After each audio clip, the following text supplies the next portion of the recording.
Hello there, welcome back to Wrestling Highlights of the Week, presented by My Two Cents Podcast, hosted by G2. I am G2.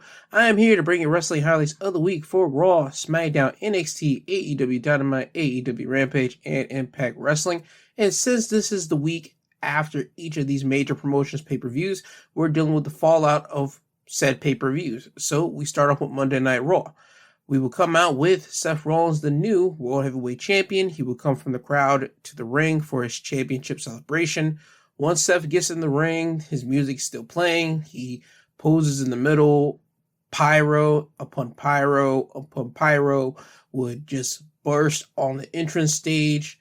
After the pyro is done, Seth will take a few moments to embrace the fans singing his song, but once that would subside, Seth would say that it feels right to be here as champion, and Raw now has a champion that actually wants to be here and is a fighting champion and is always ready for a fight. Seth would say it doesn't matter who he is up against every single week, because at the end of the night, every single week, he's going to be standing tall and everyone in attendance will be singing his song.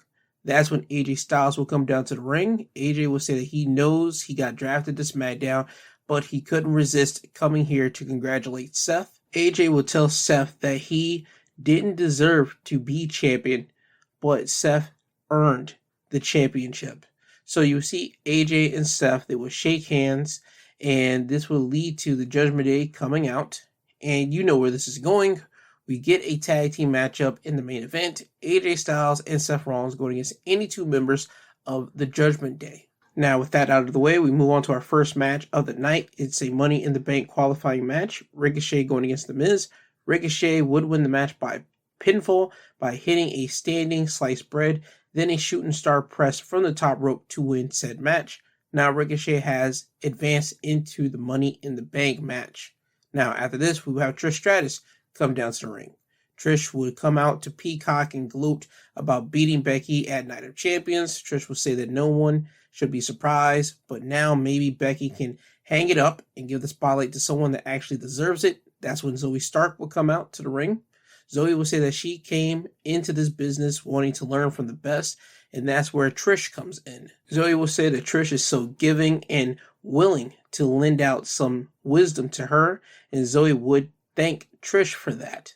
Zoe would ask Trish what is on her face. Trish would have a bruise on her jaw from the match that she had with Becky. Trish would threaten Becky with violence the next time she sees her.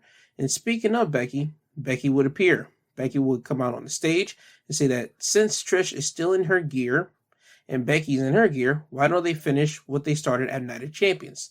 So Trish would send Zoe Starks to Becky. Becky would drop Zoe, then throw her into the barricade. Now Becky would get in the ring, and now Becky would just maul Trish. She would hit Trish over and over again until Zoe Starks would get in the ring, and now it's a 2-on-1 beatdown. Zoe would hit Becky with a Z360, then hold Becky up, and this would allow Trish to KO Becky with a punch while still wearing her Hall of Fame ring on it. Zoe would then take off her Thank You Trish shirt and then put it on Becky, and that leaves their message. So you know Becky's going to have to get a partner, or at least get someone to watch her back now that Trish has Zoe as her big heater, as the person to basically watch Trish's back. Becky's going to need someone.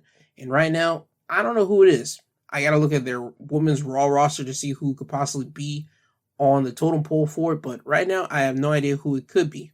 But I do have an idea, because next week on Monday Night Raw, Becky is supposed to go against Sonya Deville in a Money in the Bank qualifying matchup, while Zoe Starks will be going against Natalya in a Money in the Bank qualifying matchup. So I could see probably Natalya being the veteran to watch over Becky, as Becky's having her beef right now with Trish and Zoe, but next week will be the deciding factor for that. Now, after this, we will have Indus Sher with Jinder Mahal going against Javier Bernal and some guy.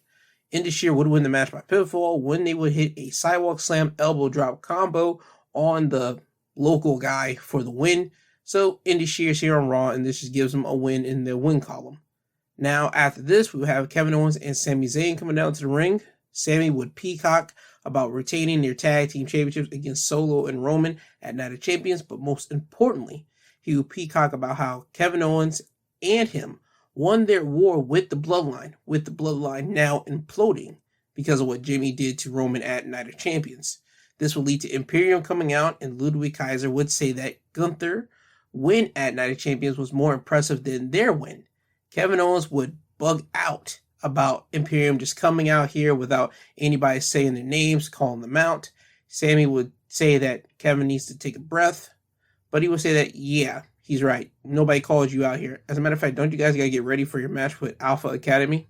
Ludwig Kaiser would say that Kevin Owens and Sammy are an embarrassment to the tag team titles, so you know where Imperium's mind is gunning for.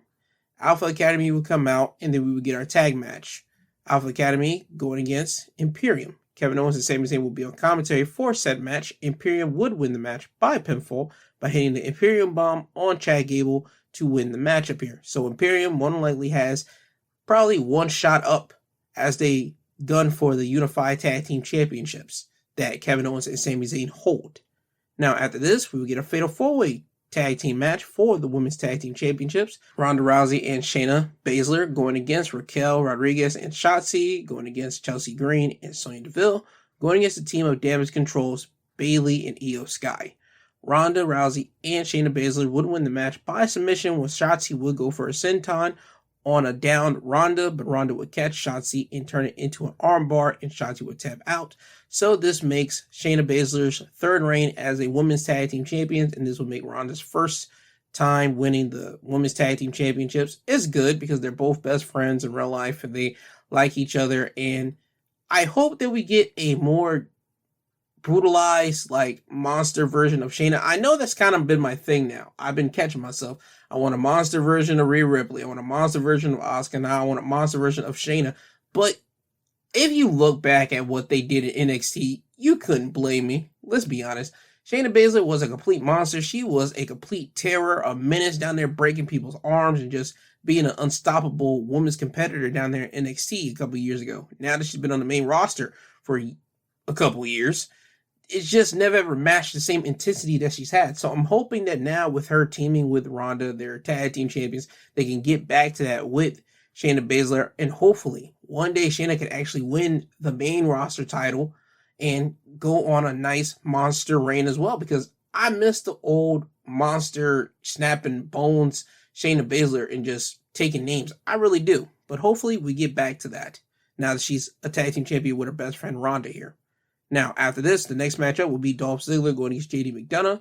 This match will end in a double countout when JD would brutalize Dolph Ziggler out of the ring and continue to do so as the referee counted to 10. Now, after the bell was rung, JD would continue to hurt Dolph Ziggler, and he would place Dolph Ziggler's head on the steel steps, and he would place his foot on top of Dolph's head and just squeeze Dolph's head on the steps continuously until the ref would pull JD off of him. So JD still has some business with Dolph because Dolph eliminated him out of the Battle Royal 2 weeks ago.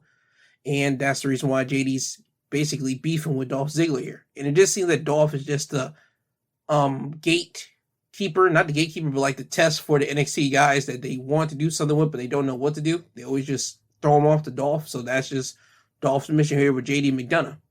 Now, after this, we have Cody Rhodes coming down to the ring. Cody would talk about his match with Brock and say that against his better judgment, he went against Brock and did not quit because he did not tap out to Brock at Night of Champions. Cody would then look into the camera and ask Brock, is he satisfied? Since Brock has a win over Cody and Cody has a win over Brock, they're both 1-1, and are you satisfied?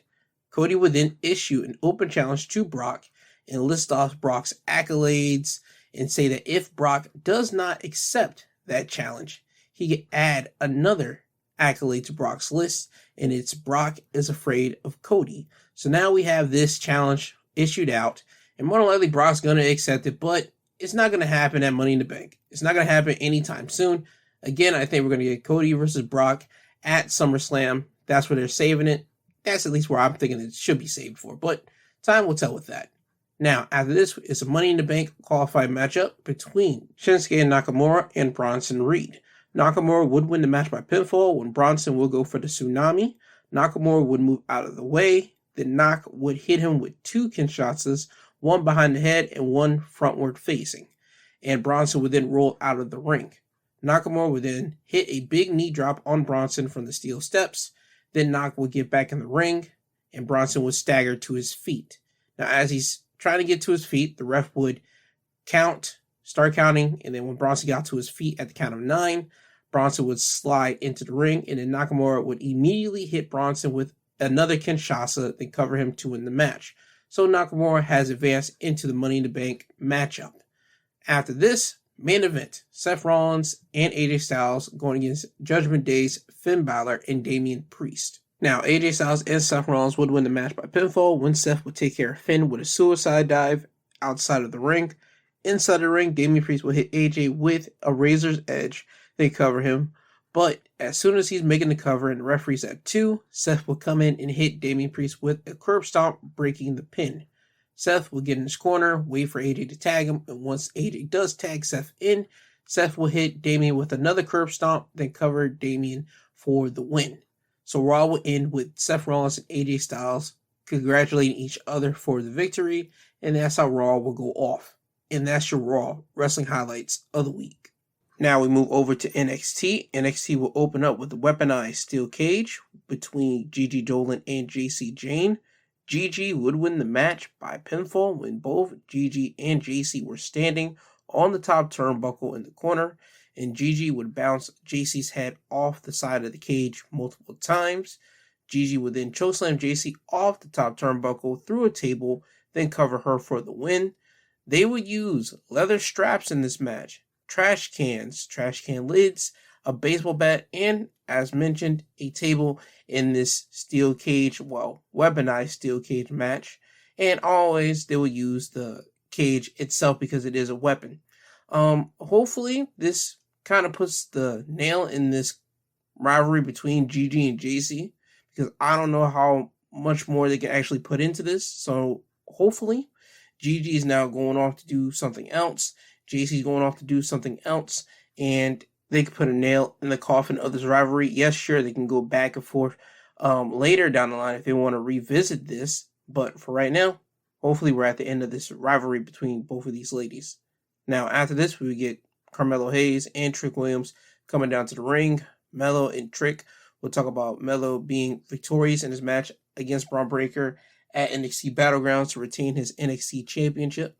And as they were talking, Noam Dar and his group of Oro Mensah, Jakari Jackson, and Last Legend will come down to the ring. Noam will be talking about retaining his Heritage Cup. Noam would say that Melo just barely survived this match with Braun, while he, on the other hand, beat Dragon Lee twice. Now, this will lead to Noam Dar goading Melo into a match tonight for the NXT Championship, and Melo would accept, so we have that match on par for the main event of NXT. Now, after this, we will have the Dyad with Ava Raine in their corner going against Wesley and Tyler Bate. Now, this is where we get interesting here. Now, in the middle of this match, Mustafa Ali would make his presence known as he was spotted in the crowd, and he would hop the barricade and join the commentary and just watch the match here. And Tyler Bate and Wesley would win the match by pinfall when Tyler would hit Tyler Driver 97 on James Drake to win the match. After the match, Ivy Nile would come down to the ring and attack Ava Raine. The Creeds would come out and try to get Ivy. This will lead to the Dyads and the Creeds fighting, Ivy and Ava fighting. The referees will come down and separate both of the groups and take them to the back. This would allow Joe Gacy to attack Wesley and Tyler Bate from behind. Mustafa Ali, he would get in the ring, attack Joe Gacy, and send him out of the ring, and he will lift up the hands of Wes and Tyler Bate. So now the question is, what is Mustafa Ali doing in NXT? I don't think Mustafa got drafted in the draft for WWE, so I think he's a free agent, and I think he can go anywhere that he wants to go. So with him now being, at least in this point in NXT, showing up here, I think he has his eyes set on the North American Championship. As I said before on my review of Battleground, I thought somebody from probably the main roster was going to come down and challenge West for the North American Championship. I said Cedric Alexander, I said a Shelton Benjamin, or I even said a Baron Corbin. I did not think of a Mustafa Ali, but seeing Ali here, it makes a lot of sense because Ali having a match with West, it would be important. It would help West out in the fact of getting people on the main roster to look at Wesley, because we just saw Mustafa have his match with Gunther, so he still has some shine on him because of that. but it will also help Mustafa Ali because people in the main roster, people that have been watching Mustafa Ali on the main roster, the fans-wise, they like Mustafa Ali. They like him. They want to see him achieve and win some type of gold. So him going to NXT and more than likely challenging Wesley sometime for the North American Championship and probably even winning it, it will help out Mustafa Ali because he just hasn't won the big one yet. So I feel this would do a solid for both West and Ali if they do business and Ali eventually wins the North American Championship. But that's only if that happens. So we'll have to wait and see and find out. Now, after this, we get Tiffany Stratton's NXT Women's Championship celebration. Tiffany will be in the ring, and she will list some of the greatest women's champions in NXT, and she plans on being on said list. Tiffany will then ask the women's locker room to come out and embrace her as the women's champion.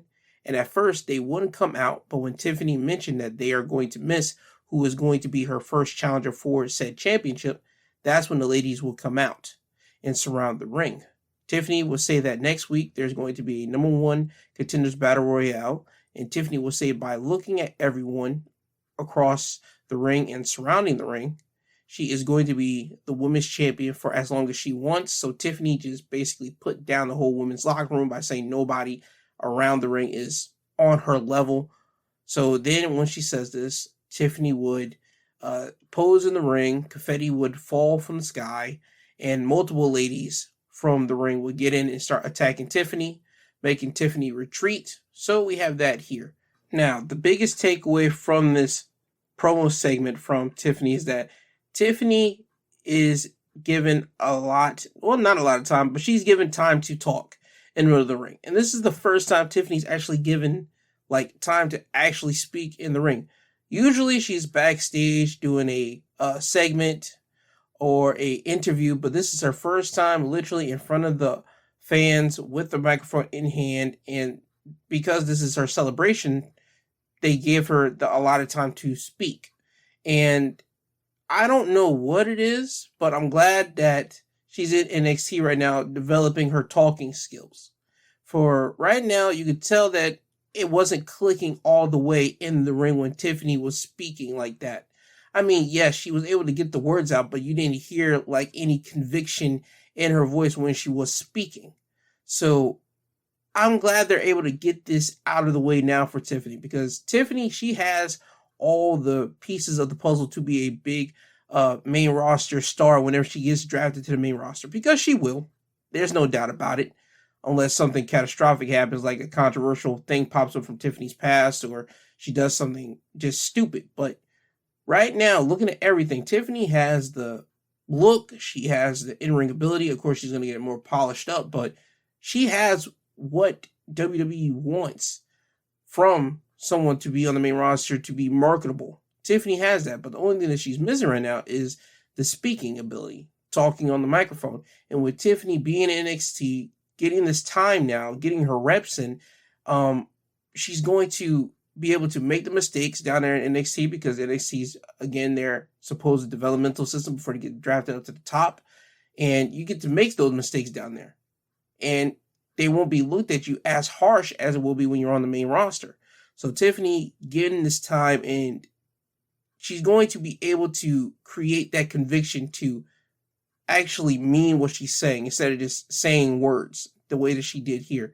So I'm glad they gave her this time, and hopefully they give her more time, and hopefully as the time goes, she gets more confidence and gets more feeling into said words that she has to speak. So yeah, I'm glad that they did that for Tiffany here.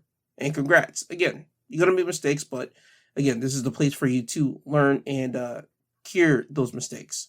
Now, after this, we will have a commercial break, and when we come back, Danny Palmer will be in the ring, and she will ask for the unknown attacker that has been laying out the women in the past months to come out.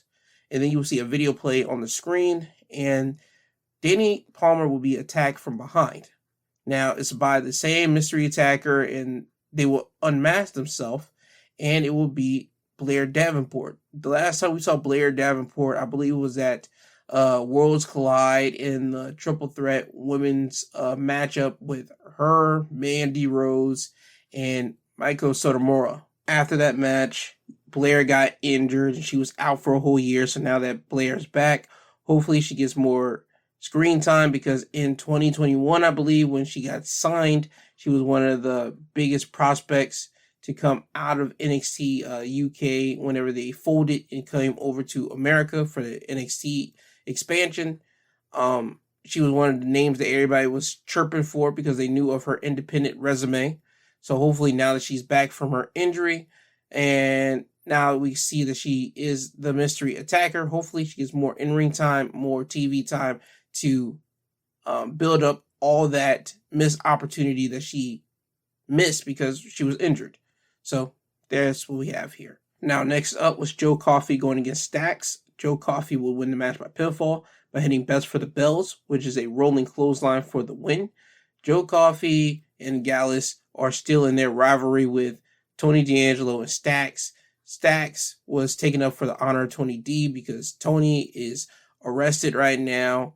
He's arrested because somebody in his organization snitched, and that's kind of the deal right now. So Stacks is taking on Gallus all by himself. That's the reason why we have this matchup here. And right now the Gallus boys have one up on Tony D'Angelo and Stacks at the moment. Now after this we have Cora Jade going against Ivy Now. Cora would win the match by pinfall thanks to distraction from Ava Raine. When Ivy had the match in her control, Ava would come down to the ring and get on the apron and try to grab Ivy. Ivy would attack Ava and then try to lock in the Dragon Sleeper. This will allow Cora Jade to attack Ivy from behind and then hit the double underhook DDT for the win. Now, we go off to our main event, NXT Championship match. Carmelo Hayes with Trick Williams in his corner, defending his NXT Championship against the Heritage Cup champion, Noam Dar, who has Oro Mensah, Jakari Jackson, and Lash Legend in his corner. Carmelo Hayes would retain his NXT Championship by pinfall when Dragon Lee and Nathan Frazier would come down to the ring, since Trick Williams was sent to the back because the referee would see Trick Williams hit Oro Mensah because Oro would try to interfere in said matchup. So when this happens, Trick gets sent to the back, Melo is by himself, and now towards the end of the match, you will see Melo get to the top rope as he's trying to look for nothing but net on Noam Dar. Oro Mensah would get on the ring apron. The referee doesn't see this, and Oro would tug on Melo's leg to drop him on the top turnbuckle. This would send Dragon Lee and Nathan Frazier coming down to the ring. They would grab Oro Mensah, and now you have Oro about to get on with a 2-on-1 situation. And Noam Dar, he will leave the ring to back up his boy Oro Mensah. Now it's a 2-on-2 situation. Nobody fights because before they can get to that, you will see Carmelo Hayes jump from the top turnbuckle onto Oro Mensah and Noam Dar. Now Melo would pick up Noam Dar, throw him in the ring, then go to the top rope, hit Noam with nothing but net, win the match to retain his NXT Championship. Now after the match, you will see Melo standing on the entrance stage, holding up the NXT Championship, and he will get blasted from behind by Baron Corbin. Baron Corbin would throw Carmelo back into the ring, beat him up a little bit, pick him up, then hit him with End of Days, and NXT would end with Baron Corbin holding up the NXT Championship. This shows you a glimpse of what Baron Corbin is here for. He's here in NXT to go after the NXT Championship. As I said before, we got Mustafa Ali. He was undrafted. Baron Corbin, he was undrafted. I kind of had a feeling Baron Corbin was going to come to NXT, but I thought he was going to go after the North American Championship, but I did not see the NXT Championship as a viable thing for Baron, but I should have thought better. Baron going after the NXT Championship, it makes sense. He was the lone wolf in NXT. He did what he wanted to do. He would cause destruction and chaos for the short period of time that he was in NXT as the lone wolf. And for him now coming back here to go after Carmelo Hayes for the NXT Championship, it just makes sense because Baron's a big bully. And what better way than to bully someone than take something that they hold near and dear? And once the only thing that someone at NXT holds near and dear to them is the top prize, which is the NXT Championship, and Melo has it. So Baron going after it, it makes sense. And I just am shocked that I didn't think about it, but it makes sense that they do it this way. So we'll have to wait and see next week what's going to happen between Melo and Baron. But with that, that is your NXT Wrestling Highlights of the week. Now we move over to AEW Dynamite. First thing to note, Tony Khan would announce on this episode of Dynamite that at the debut episode of Collision on June 17th in Chicago, CM Punk will be there. So it has been confirmed. The reports, the rumors, speculations of Punk returning back, it's now been made official. Huzzah. Now to the first match of the night for Dynamite. It'll be a trios match. Blackpool Combat Club's Jon Moxley, Claudio Castagnoli, and Wheeler Yuta going against the Lucha Brothers and Bandito. Bryan Danielson will be on commentary for said match. Wheeler Yuta will get the win for Blackpool Combat Club by pinfall by pinning Bandito after hitting him with the hammer elbows, then locking him into the seatbelt pin for the win. I like that we're giving Yuta the pinfalls here for the Blackpool Combat Club like they did at Double or Nothing when he pinned Kenny Omega, and now they allow Yuta to get the pinfall here on Bandito. They're trying to let people know that Wheeler Yuta is not just the fourth wheel, the odd man out when you look at the Blackpool Combat Club with this group of established wrestlers of Bryan Danielson, Claudio, and Moxley. They're trying to elevate Yuta to let people see that he is on their caliber, and if not, guess what? They're going to make him be on that caliber. That's what all the hard training that Yuta is doing being around the Blackpool Combat Club. So I like that they're giving Yuta that spotlight of getting the pins for their team. Also, before I move on, I did watch Double or Nothing. I had to go back and watch it, and Double or Nothing was not as bad as people claimed it out to be. I watched the matches. The only match that I could see people really complaining about was Adam Cole and Chris Jericho. Even then, that match wasn't that bad as people made it out to seem on the internet. Yeah, sure, it wasn't as bloody as you will think a blood feud should be between Jericho and Cole, but it was fine for what it was. The only thing I could say that people, and I could at least agree with them, was the finish. How Cole would be throwing like some punches on Jericho and then the referee would call for the disqualification. I can admit that was a boring and terrible finish, but other than that, the match was fine. And Double or Nothing was a good, solid pay-per-view off top. It wasn't their worst pay-per-view that everybody's claiming AEW sent out, but again, people just over-exaggerated the whole pay-per-view, to be completely honest with you, about how terrible it was. It was a legit good pay-per-view. Now, moving away from that and back to Dynamite here, after the trios matchup, we will have Juice Robinson and Jay White, Bullet Club Gold, come down to the ring for their in-ring interview with Tony Schiavone. They would talk about their problems with Ricky Starks. Jay would remind everyone that, yes, sure, Jay White and Ricky, they got eliminated out of the Blackjack Battle Royale by Ricky, but Ricky isn't the international champion, and he also lost to Jay White in their one-on-one matchup. This will lead to them talking about FTR saving Ricky Starks at Double or Nothing in the backstage area. Jay would play on the stereotype of FTR being from the South, and this would have FTR coming out to the ring to confront Bullet Club Gold. Juice would say that FTR is out here to apologize. Jay would say that FTR might even want to join Bullet Club Gold, but if they do that, they would have to apologize politely. Now, Jay is going to give FTR the mic, but he would drop the mic on purpose. This would set up Juice to hit Dax with a fistful of quarters. Now you have Jay and Juice lay out FTR with their finishers. Ricky Starks would then run down to the ring, and Jay White and Juice would leave the ring and retreat into the crowd. Ricky would throw a challenge out for a match with Jay White next week, and Juice Robinson will be barred and banned from ringside, and the match gets made official by Tony Khan. So next week we have Ricky Starks going against Jay White. Both Juice Robinson and FTR will be banned from ringside. Now we move on to our next matchup here. It'll be a triple threat match. Trent Beretta going against Big Bill, going against Swerve Strickland. Swerve would win the match by pinfall when Bill would chokeslam Trent in the ring, and as Bill is standing on the ring apron, Swerve would hit Bill with a Swerve Stomp, and this would take Bill out of the match completely. Swerve would then get in the ring and cover Trent with a crucifix pin to win the matchup here. So it seems that Swerve is setting himself up to be the next challenger for Orange Cassidy's International Championship, which will be confirmed because of something that happened later in the night, and I'll get to that in a minute. After this, we have the Acclaim and Billy Gunn on the stage, and the whole point from them being out here is so that the Acclaim would mention how they are still having their sights set on the Trios Championships, and they are setting their sights on the championships because they want Billy Gunn to have one more run as a champion. So expect House of Black going against the Acclaim and Billy Gunn to have a match somewhere down the line for the Trios Championships. Now, after this, it's time for the big explanation. Konosuke Takeshita and Don Callis coming down to the ring. Don Callis would get booed. I mean, this is AEW's version of Dominic Mysterio booing level material here. People hate Don Callis. People hate Konosuke Takeshita, both of them for turning their back on Kenny Omega. Don will start off by taking credit for Kenny's accolades for being the IWGP champion, for being the AEW World Champion. Those are the accolades that Don would take credit for and say that Kenny chose his friends instead of him. Don would blame the scar that he has on his head on Kenny Omega. Don would say that he might have lost a nephew in Kenny, but he gained a son, as he points at Takeshita.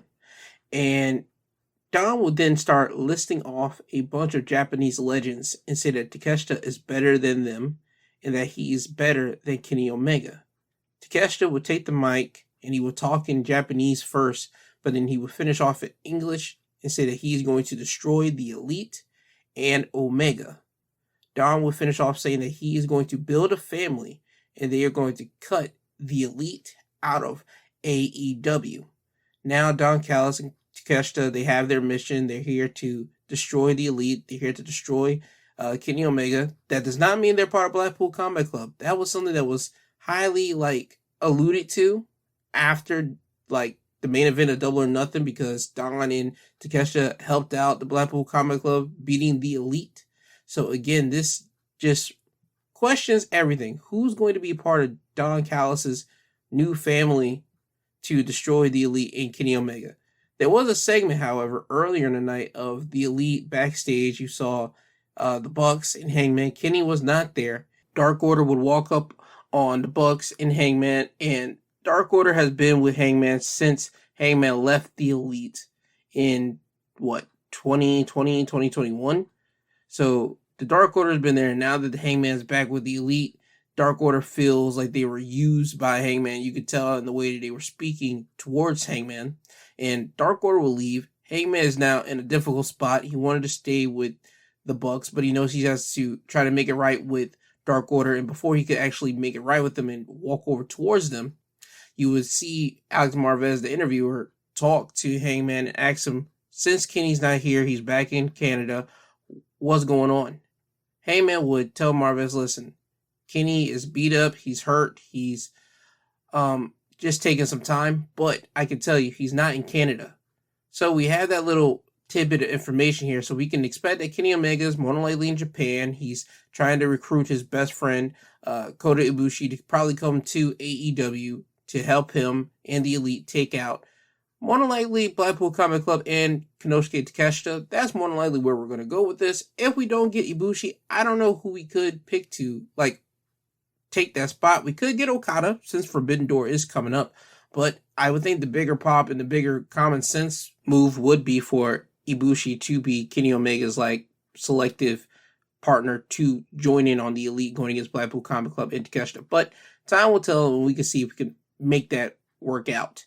Now, after this, we have the Gates of Agony, which are Toa Lioa and Khan going against Orange Cassidy and Darby Allin. Swerve and Brian Cage would watch the match from the stage. Darby and Orange would win the match by pinfall, when Orange would hit Khan with the Stun Dog Millionaire. Darby would hit Code Red and then finish off with a coffin drop for the win. I will say here that the Gates of Agony, they put Darby Allin and Orange Cassidy through a lot of pain. This was more, I'll say 70-30 Gates of Agony here, but Orange Cassidy and Darby Allin, they're beloved by the AEW fans, so that's the reason I feel they gave Orange and Darby this win here. So after this, you will see Swerve and Brian Cage come down to the ring. Now the Mogul Embassy are beginning to surround the ring, but Sting would make his return back to AEW and come down to the ring. This would make the Mogul Embassy retreat, and it would be announced later in the night that Swerve will be going against Orange Cassidy for the International Championship next week. And hopefully, next week we get a new International Champion in Swerve Strickland, because two things could be accomplished. Swerve Strickland is needing of a championship because he in the Mogul Embassy needs to be on television much more. I'm just going to be blunt with it. They need to be on television more, and this could help out the feud that Swerve has with Keith Lee. I'm not certain if they kind of just killed that feud off, because I didn't see Keith Lee come out here on Dynamite. It would have made sense for Keith Lee to come out to back up Orange Cassidy and Darby, but they didn't put Keith Lee in that situation. They just didn't hype up or talk about it, none at all. So it would make sense if we get next week Swerve beating Orange Cassidy, since Orange Cassidy is weakened at this moment after all the defenses that he has, and Swerve could just easily come in and pick the bones of Orange and just win the International Championship. We can have Swerve now go into his feud and end his feud with Keith on proper television for the AEW International Championship. At least that's what I'm thinking, because both Swerve and Keith Lee, they are both big time players in wrestling, and I feel that they need to be on television a lot more, and we're starting to get that now with Swerve. So I just hope that we get that now going in with Keith Lee next week when Swerve, and I'm saying this out loud, beats Orange Cassidy for the AEW International Championship. But we will see next week. Now, after this, we have Tony Schiavone in the ring here, and he will talk a little to the fans about how the show has been. Then Hook will come down to the ring. Tony will ask Hook what is his future looking like, since he's helped the Hardys at Double or Nothing defeat Ethan Page and the Gun Club. And before Hook could answer, the Faction Ingobernables, which is Preston Vance, Dralistico, and Jose, the assistant, will come down, and Jose would say that they aren't given as much airtime as Hook, so now they're going to take it. So Preston and Dralistico would attack Hook. This will lead to Jungle Boy coming out with a chair and attacking Dralistico. Preston will leave the ring. Jungle Boy will start coming towards Jose. Jose would get in the ring, and he would eat a T-bone suplex from Hook. And it seems that Hook and Jungle Boy are back to being a tag team of Jungle Hook. That's the way they at least made it seem at the end of this segment here. So we'll have to wait and see next week with Jungle Boy and Hook. Now, after this, we have a TBS Championship matchup here. Nyla Rose going against Chris Statlander. Chris Statlander would win the match by pinfall by hitting a 450 splash on Nyla Rose. So Chris Statlander retains her TBS Championship. Now, after the match, we will see Taya Valkyrie in the back watching the match from the monitor, and she will look pissed. And the reason why she looks pissed is because she put in the work on Jade Cargill at Double or Nothing, and Chris Statlander just came in and just swooped in and just beat Jade after all the hard work that Taya put in. So I can see next week Taya mentioning that on Dynamite, and this could lead to Taya versus Chris Statlander in a rivalry matchup here somewhere down the line. So I can see that, but we'll have to wait and see when Taya officially says this on Dynamite. But the seeds are already planted. Now, off to the main event. Mixed tag team matchup here. Britt Baker and Adam Cole going against Chris Jericho and Saraya.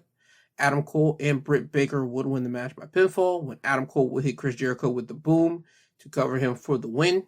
So, Chris and Adam, they're still continuing on their feud here. Britt Baker and the Outcast, they're still continuing their feud here.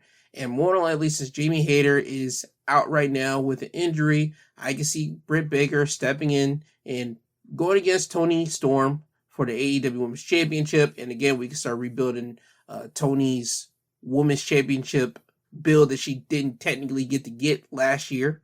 So Toni can have a proper championship reign under her belt. And also with Adam Cole and Chris Jericho, I can see them having another match or two to really end this feud, so Adam can still get the win underneath his wings, so he can become the main star that people in AEW and the fans in AEW want Adam Cole to be. So hopefully after the next match or two with Jericho gets done, Adam Cole can be the main eventer and go against MJF in a rivalry and a match that we all technically want. But time will tell with that, and he got to get through Chris Jericho first before he can do all that. But yeah, that's just me hoping and saying out loud to what needs to be done. But anywho, with that being said, that is your AEW Dynamite wrestling highlights of the week. Now we move over to Impact Wrestling. Before I get to Impact Wrestling's wrestling highlights, they had a pay-per-view last, I believe, Friday. It was called Under Siege, and I'm just going to read you the results of what happened. Nick Aldis going against Kenny King. Nick Aldis would win the match by submission. 6-man tag, Rich Swann and Sami Callihan will have to find a partner to go against the Design, and they will find Jake Crist to be their partner. Jake Crist is a former stablemate of Sami Callihan and like mid-2010s when Sammy was in OVE. So it was Sammy, Jay Chris, and his brother Dave Chris in Impact Wrestling. And Jay Chris was out of Impact for some time now, so it seems like he's back. He teams up with Sammy and Rich. They would beat the Design. Trinity would defeat Giselle Shaw by submission. The Impact World Tag Team Championships, Ace Austin and Chris Bay would defeat the team of Subculture, which is Mark Andrews and Flash Morgan Webster. Impact X Division Championship matchup, Trey Miguel, the champion, will retain his championship by pinfall by defeating Chris Sabin. And a six-way matchup to determine the number one contender for the Impact World Championship. It will be Alex Shelley defeating Eddie Edwards, Frankie Kazarian, Jonathan Gresham, Moose, and Yuya Uemura by pinfall. For the Impact Knockouts Championship, Deonna Purrazzo will defeat Jordynne Grace. Now that Grace has lost to Deonna Purrazzo, Jordynne Grace can no longer challenge for the title as long as Deonna Purrazzo is champion. And in the main event, in a no disqualification matchup between Steve Maclin and PCO, Steve Maclin would win the match by pinfall. Now we open up Impact Wrestling. They'll play highlights of what happened at Under Siege. And at the end of Under Siege, you will see Steve Maclin's face covered in blood after a bloody no disqualification match with PCO. He will call out Scott D'Amore so he could put the belt around his waist like Scott D'Amore said that he would do if Steve Maclin won the matchup here. So Scott's out here to repay his debt. Scott does so. Then we get Bully Ray coming from behind Scott D'Amore and start choking out Scott D'Amore with a belt. Now you start seeing members of the Impact locker room trying to come out to help out Scott, but you see Bully Ray and Steve Maclin attacking Impact wrestlers. Then you see Steve Maclin get a table, and Bully Ray would get lighter fluid, and they will light the table on fire, and they will put Scott D'Amore through the flaming table.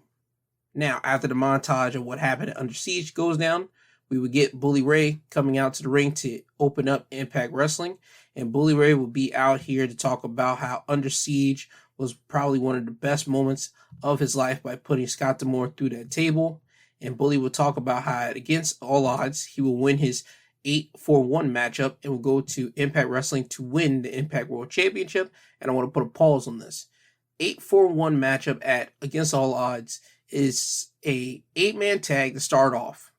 And then the winning team of the 8-man tag, those 4 members of that team will be immediately going against each other in a fatal 4-way match.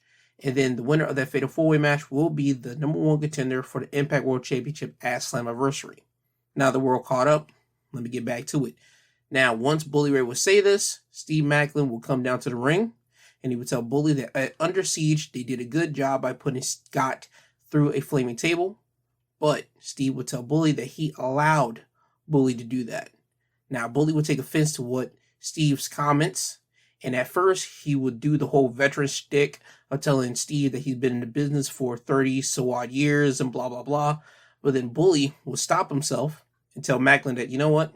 You're the world champion. This is your ring. This is your company. Steve would appreciate Bully for changing his tune and tell Bully that people have talked about the both of them and how they could run Impact. But Maclin would tell Bully that he would be honored to face Bully at Slammiversary for the World Championship. Now, the Motor City Machine Guns will come out to the ring because Alex Shelley will be facing Steve Maclin at Against All Odds for the Impact World Championship. And this will turn into a back and forth talking matchup between both of the groups here, with the important talking piece being how Alex Shelley is one of the best wrestlers out here today and how he is underappreciated, but he just isn't world champion material. Now, Alex Shelley would tell Steve Maclin that if Josh Alexander didn't get hurt, Steve Maclin wouldn't have the world championship, and Alex Shelley would throw a stray at Bully and mention how Josh Alexander made Bully tap out when Bully went against Josh. Now, this will lead to Chris Sabin challenging both Steve Maclin and Bully to a tag matchup tonight. Bully will say that isn't going to happen tonight. Then Subculture will come out and say that since Bully and Maclin don't want to go against the Motor City Machine Guns, then they will do it because this is a dream match of theirs. The match will be made official, and that match will happen in the main event. Now, off to our first matchup of the night.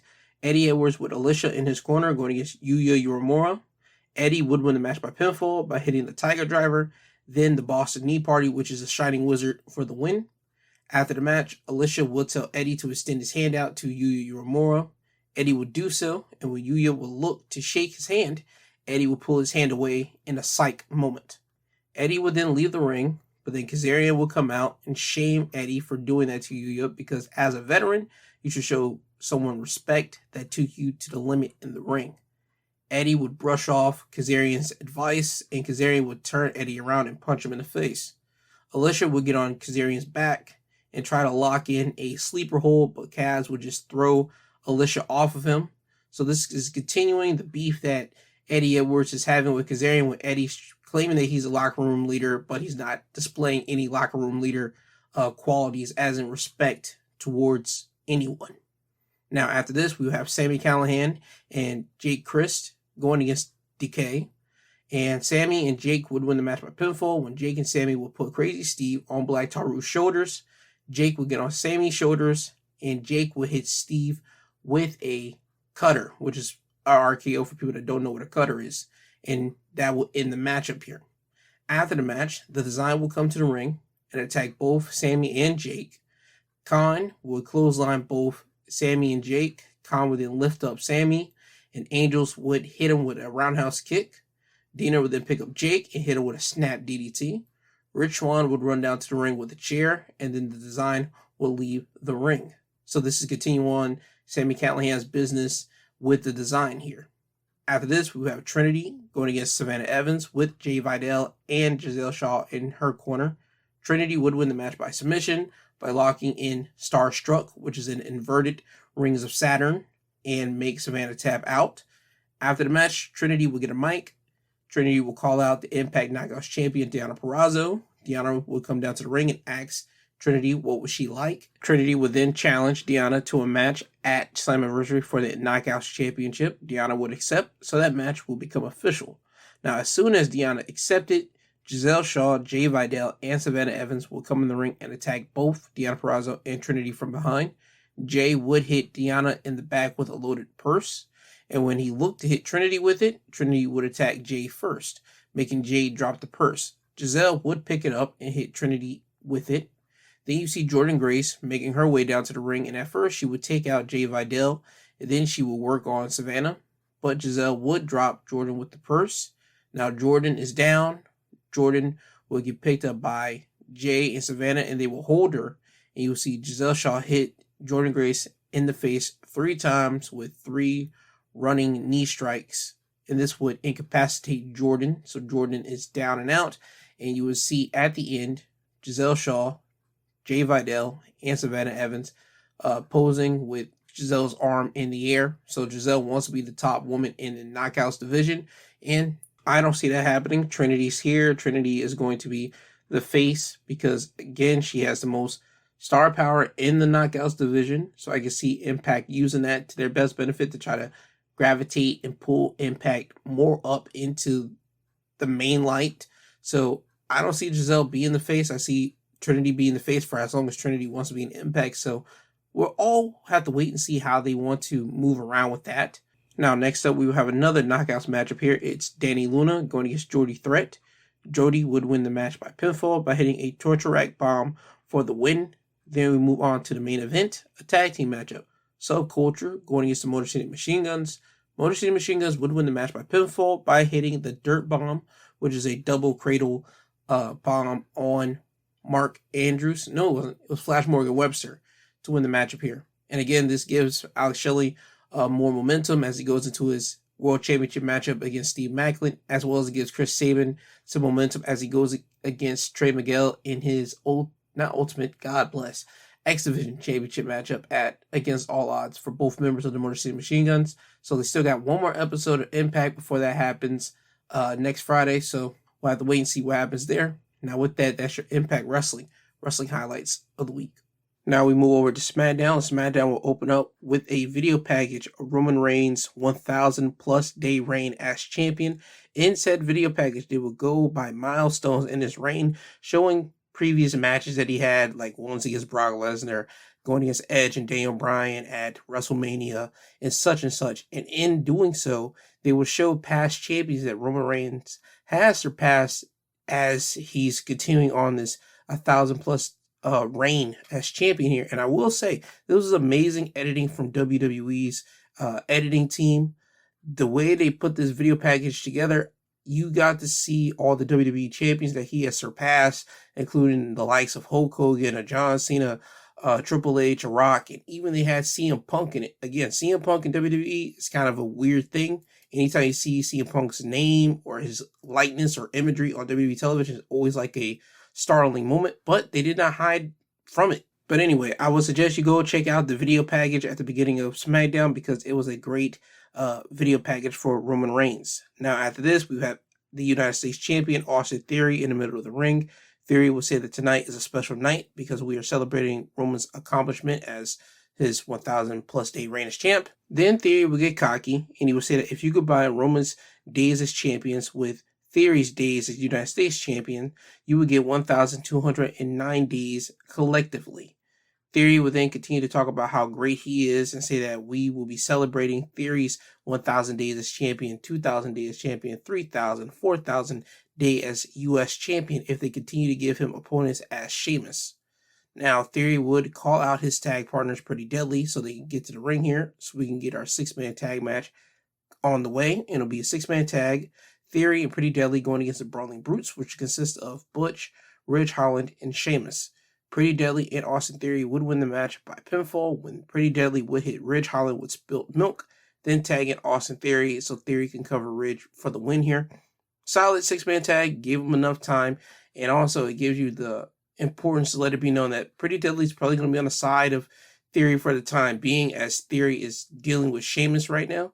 So I'm glad we're getting that, and also it brings up Pretty Deadly in a way that if you don't know who Pretty Deadly is, having them being signed with a champion such as the United States champion like Theory, it gets them into a spotlight that they probably never had before, unless you watch NXT and you knew who they were.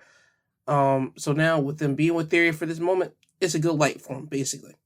Now, after this, we get another tag match. The OCs, Carl Anderson and Luke Gallows, with AJ and Mia Yim in their corner, going against Hit Rose, Top Dollar, and Ashanti the Adonis, with B-Fab in their corner. The OC would win their match by pinfall when Carl Anderson and Luke Gallows would hit Ashanti the Adonis with the Magic Killer for the win.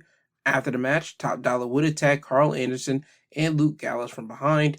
AJ Styles will be waiting on the ring apron and waiting for Top Dollar to turn around. Once he does, AJ would hit Top Dollar with the phenomenal forearm, leaving the OC standing on top as basically Hit Row are laying on the ground. Now, after this, Grayson Waller effect with the special guest, the Raw Women's Champion, Asuka. Again, they have not swapped the titles. I don't know what they're doing here. Asuka should be the SmackDown Women's Champion. Rhea should be the Raw Women's Champion since they're both on their respective shows. I just don't know what we're doing with this. Hopefully, sooner than later, we get an answer to this. Why haven't they swapped the titles, or why haven't they figured something out with this? This is literally the most convoluted thing ever. Anyway, getting on with this. Oh yeah, before I get to it, Grayson Waller, he isn't wearing like a boot on his foot anymore. He was out there in some like shoes, some basketball shoes, so he actually was able to move around in the ring before Asuka came out. So I'm glad to see Grayson Waller is no longer wearing the boots. That means that he is almost ready to get back in the ring here, so that's good. And whenever Grayson Waller does get in the ring, you will be able to see, if you weren't watching NXT, why he literally is one of the guys that you should keep your eyes open wide for. This NXT pack of talent that they drafted this year, this is a group that you should keep your eyes on, especially Grayson Waller and Pretty Deadly. I'm pretty high on these these three acts here. Anyway, Grayson Waller will call out Asuka to come out here. They will play footage from Night of Champions of Asuka beating Bianca Belair. And Grayson Waller will talk about how Money in the Bank is coming up and how someone could cash in on Asuka. And also let Asuka know that Bianca is going to be gunning for Asuka for the championship. Asuka will speak Japanese. Grayson will act like he understands what Asuka is saying. This will lead to Io Sky coming to the ring, and Io will speak Japanese to Asuka. Now you have a shouting match between Asuka and Io. Then Bayley will come out, and she will translate saying that Io and Bayley are going to be a part of the Women's Money in the Bank ladder match, and whoever wins that is going to take the title off of Asuka. Then you will see Shotzi come out saying that she's going to win the Money in the Bank. Then Lacey Evans will come out saying she's going to win it, but first she has to get past Selena Vega. And mentioning Selena, we'll have Selena come out here. And ultimately, everybody will get into a big shout match up here. Asuka will leave the ring. She'll go up the ramp. she'll get everybody's attention by shouting and saying nobody's ready for Asuka. And then behind Asuka, Bianca Belair would appear, and Bianca would start fighting with Asuka on the stage. You would get referees to separate the two ladies. They'll get sent to the back, and we'll get on with our women's Money in the Bank qualifying matchup of Selena Vega going against Lacey Evans. Selena would win the match by pinfall by hitting Code Red on Lacey Evans.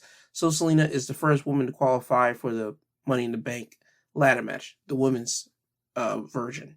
Now, after this, we get the men's qualifying matchup for the Money in the Bank. It'll be Montez Ford going against LA Knight. LA Knight would win the match by pinfall by countering a roll-up into one of his own. And when he does so, he will hold on to the middle rope. The referee wouldn't see it.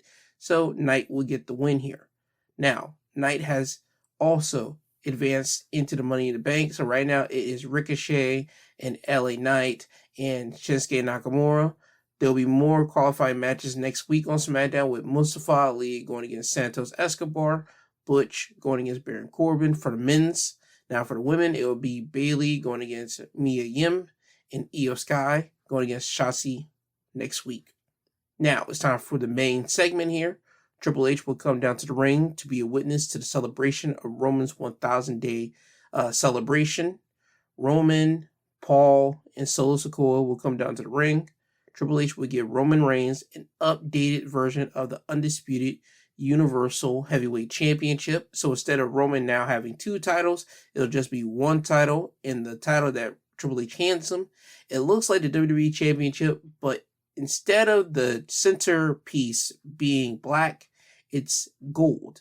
So, I mean, I understand where they're going with this. I would just have liked for them to create another championship, a new championship. But since we're going with logos being the center focal point of everything, I can see why they did it. And again, it's WWE's business. Everybody's going to, say they don't like it. Me, I don't like it right now. But again, it's going to grow on me. So, it is what it is. Roman would lift up the championship in the air. Pyro will go off. Then you will have Triple H wrap it around him. Roman would then get a mic, and he would do his usual acknowledge me shtick. But this time, instead of saying the local town that SmackDown's in, he will say to the universe to get up and acknowledge him. And when he does this, the Usos music would hit, and then it will show up on the stage. Now, the Usos were not supposed to be here because of what happened at Night of Champions with Jimmy superkicking Roman here. Adam Pearce told Paul earlier in the night when Paul came up to Adam Pearce's locker room, Pearce told Paul that he canceled the Usos' travel and he also buffed up security so it would make it hard for the Usos to be here. But as you can tell, that didn't work. So the Usos will come down to the ring. We'll get this intense moment between Jimmy Uso and Roman. They'll have a stare down, and Roman will look at Jay, and he would tell Jay to super kick Jimmy in the face. Jay would just look at Roman, and Roman would again tell Jay to do it, and he wouldn't do this, and Roman would tell him he needs Jay to super kick Jimmy in the face because Jimmy was the one that took the tag team titles away from Roman and Solo Sikoa. But again, Jay wouldn't do it. Now, Jimmy would express why he did super kick Roman at Night of Champions. I did what I did because I was being a brother. Brothers treat brothers with love and respect, and as of lately, you ain't been such of a good brother. What kind of brother manipulates? What kind of brother betrays? What kind of brother hurts and beat down his own family? What kind of brother does that, Oos? You have gone crazy. Crazy. This right here, this my brother. It's embedded in me to protect him. That's my brother. And I'm going to protect you. And I'm telling you, Solo, after he get done using you, he's going to abuse you, manipulate you, betray you, use you to your fullest, kick you to the side, put you in the dirt, and do what he always do. I'm your brother. Now, Roman, being the egomaniacal man that he is, he would say that Jimmy is talking a lot for Solo. Solo has his own mouth, he has his own voice, and Solo's going to let everyone know who he sides with. Does he side with the Usos or does he side with his tribal chief? Now, Roman would put the mic in Solo's chest Solo will grab it. Solo will look at Roman. He will look at his brothers. He'll pause a couple seconds, and then he would give his answer to who he sides with. I acknowledge you, my tribal chief, but these two right here, they're my brothers. Now with Roman having nobody on his side, because right now Roman sees the Usos and Solo standing literally in front of him, Roman starts getting upset. Roman starts feeling that the weight of the world is coming down around him. Jimmy tells Roman, listen, we can do this together this time with respect, with love for each other. We can go back to running this company like we've been doing, but we have to do it under those guidelines. And he would ask Roman, is he down with that? Roman, continually being a hothead, he would try to tell Jimmy to shut up, but then Jimmy would just mush Roman in the face. Now Jay would play the peacemaker. He would come between Roman and Jimmy and say, listen, this ain't what we're about. We're already starting on the wrong foot. Come on. You will see Jay tell Roman that he needs him. You will see Jay tell Jimmy that he needs him. Now it's between Jimmy and Roman once again. Jimmy would again extend the olive branch out to Roman and ask him, all right, come on. We're going to do this as a family with love, respect for each other, or what? Roman, he would stop and then he would just run over to Jimmy and hug him. Now we have an embrace between Jimmy and Roman. Roman seems like he's about to tear up. He gets the mic close to his mouth and he tells Jimmy, no. And that just sets off everything. Roman will let go of Jimmy. Jimmy will look at Roman. Roman will look at Jimmy, but then Roman's eyes would cut over to Solo. And then Solo would just Samoa spike Jimmy right in the throat. So Solo has sided with Roman throughout this whole thing, throughout that speech of just saying, you're my tribal chief, but they're my brothers. Solo has decided to choose Roman Reigns, and that's the side that he's going to ride with. Now, after all the damage has been done, you will see Roman and Solo and Paul leave the ring the same way they came into it. You will see Jay checking on Jimmy, and Roman, he's still in somber sadness, and he has his head down as he's walking towards the back. But once he gets on the stage, Paul would ask Roman, what do we do about Jay? Roman, he would slightly turn his head over to look at the ring, and he would tell Paul, we're going to do what we've been doing. Jay is going to fall in line. And that's what the whole big question mark is right now. Is Jay going to ride with his brother Jimmy? As we already can see what the thing is going to be. Jimmy's going to be gunning for Roman now. And are we going to see Jay sticking with him, or is he going to side with Solo and Roman? That's the big key question now of this whole bloodline civil war battle that we're about to really get into.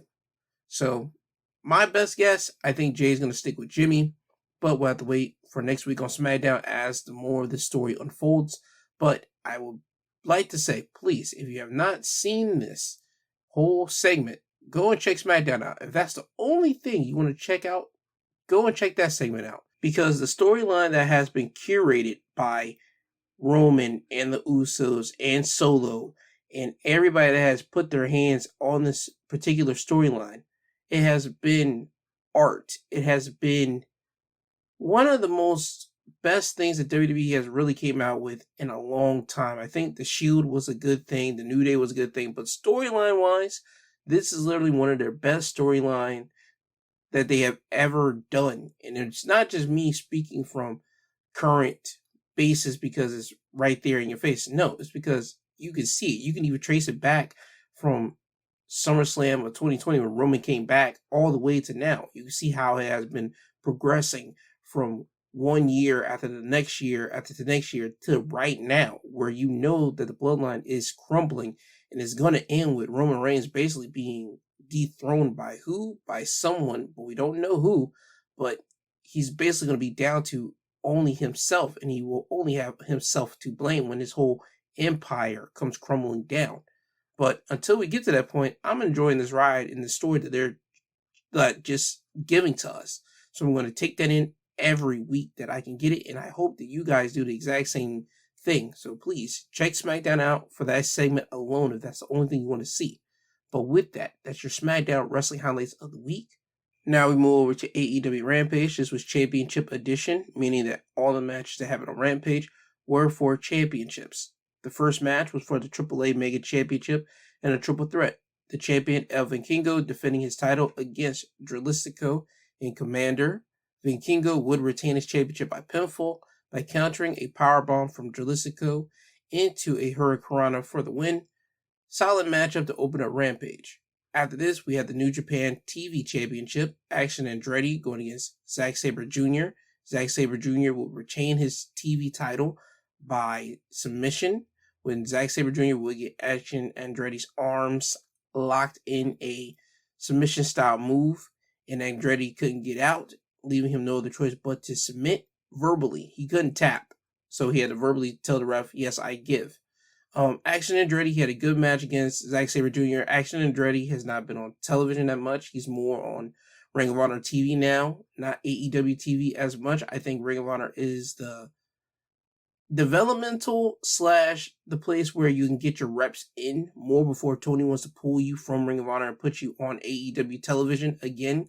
So Tony can do that vice versa. If you're getting tired and stale on AEW television, he can put you on Ring of Honor TV.